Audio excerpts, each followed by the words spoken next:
Qu'apprenez-vous aux élèves? Ici, c'est le stage d'animation vidéo. Donc, on travaille sur un petit court-métrage sur le thème de l'islamophobie. Et ici, on fait une parodie d'une télé-réalité pour essayer de détruire un petit peu les stéréotypes véhiculés chez les personnes qui participent à ces émissions.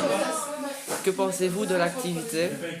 L'activité, c'est un beau challenge parce qu'il faut quand même réaliser un produit fini pour le spectacle de vendredi. Donc les idées sont trouvées de manière assez spontanée et donc on essaye de se débrouiller pour arriver à un résultat qui satisfait tout le monde. Qu'est-ce que vous apprenez aux élèves? Aujourd'hui, on apprend à faire on va faire de la projection sur les danseurs du spectacle vendredi. Et donc aujourd'hui, j'ai appris à choisir, à prendre le bon format et à créer des illustrations que l'on va monter pour faire la projection vendredi. Que pensez-vous de l'activité? J'ai un très bon groupe, ils sont motivés pour la plupart, un peu turbulents à certaines heures, mais ils ont envie d'apprendre, je crois, et ils sont motivés. Oui. Quel est votre rôle? Je suis animatrice au Centre culturel danse. Quel est l'objectif de cette animation? Alors, un des objectifs de Pièce à conviction, c'est de travailler avec les jeunes, les ados, sur un petit peu de les responsabiliser, de travailler sur des sujets, pas de la vie de tous les jours, quoi, mais essayer qu'ils se posent des questions, qu'ils se remettent en question, qu'ils s'évaluent et qu'ils se responsabilisent, etc. Et d'où vient l'idée de ce projet? Ben ça, écoute, figure-toi, je n'en sais rien. Parce qu'apparemment, c'est un très vieux projet qui a déjà 10 ans, qui avant ne s'appelait pas Pièce à conviction, qui s'appelait Bout de chemin, je crois, mais je ne suis pas sûre. Et c'est Vincent qui s'en occupait, donc ça, je ne saurais pas te dire. Ok, merci. Quel est votre rôle? Moi, je suis animatrice au Centre culturel danse. Quel est l'objectif de cette animation? De vous permettre, aux élèves de Saint-François et de la danse, à la fois de vous conscientiser, de vous exprimer sur un sujet. Cette année, c'est l'engagement. Comment se passe le déroulement de la semaine de l'activité? Je trouve, tant qu'à présent, que ça se passe plutôt bien.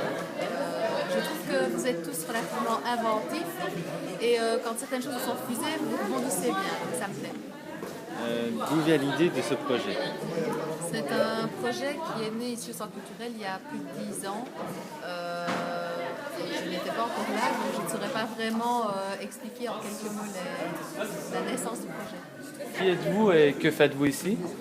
Alors moi je m'appelle Sophie, je suis étudiante à l'UCL. Je travaille sur la question de l'engagement chez les jeunes et comment ils arrivent à monter un projet, à collaborer ensemble. Que pensez-vous de cette activité? Alors moi je pense que c'est chouette parce que je trouve que les jeunes sont super impliqués dans ce qu'ils font. Donc il y a une chouette dynamique et je suis curieuse de voir ce que ça va donner au final. En fait. Ça va, merci. Quel est votre rôle? Quel est votre rôle? Mon rôle est de guider les élèves qui sont ici présents à s'exprimer et à trouver la manière d'exprimer la meilleure façon qu'ils soient, les idées qu'ils développent autour du thème imposé. Quel est l'objectif de cette animation? L'objectif est d'abord en premier lieu que les élèves ici présents prennent du plaisir et arrivent à affronter la peur de faire. C'est-à-dire qu'ils sont un petit peu stressés à l'idée d'entamer quelque chose et mon rôle est d'arriver justement à les pousser un petit peu à l'eau. Comment se passe le déroulement de la semaine de l'activité? Ça se passe bien, merci. Qu'apprenez-vous aux élèves? Alors, on a commencé par un petit cours d'histoire de la photo en images, puis après ils ont fait des autoportraits, un peu comme un style photomaton. On a fait du live painting aussi, donc c'est peindre dans le noir avec son appareil photo et ça fait un effet continu, ça écrit un texte ou un mot ou un dessin. Là, ils sont en train de faire des petits stop motion et en général, c'est la photo un peu dans tous ses états. C'est pas la photo vraiment type reportage, mais c'est un peu portrait, on brosse un peu la photographie en général. Que pensez-vous de l'activité? Je suis assez contente parce qu'ils commencent à se prendre bien en main là. Et sinon, il y a de bonnes idées. Ouais, c'est cool.